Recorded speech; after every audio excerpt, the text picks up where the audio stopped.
Good day, cham. Panibagong araw, panibagong gagawin na naman. So yun guys, meron akong kaibigan na nag-request na tatuan ko daw siya ng isang symbol. Kung familiar kayo sa Japanese manga, isa to sa mga series na alam niyo yung Berserker. Yung Berserker ay simbolo ng sacrifice.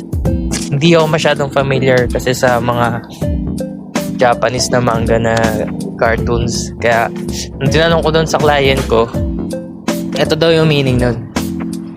So after mga ilang minuto, nagkwentuhan kami about dito. So kailangan na sacrifice mo, yung mga ganun. Kaya kung madalas kayo manood ng mga anime at nagsusubaybay kayo sa mga series, alam nyo to yung ganitong logo. And ang ginawa naman natin dito, yung iba kasing sinearch ko may kulay, pero itong request ng client natin ay black lang tapos shading.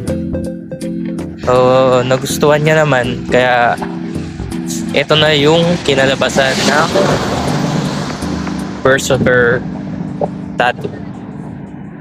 Yan, yun lang. Salamat.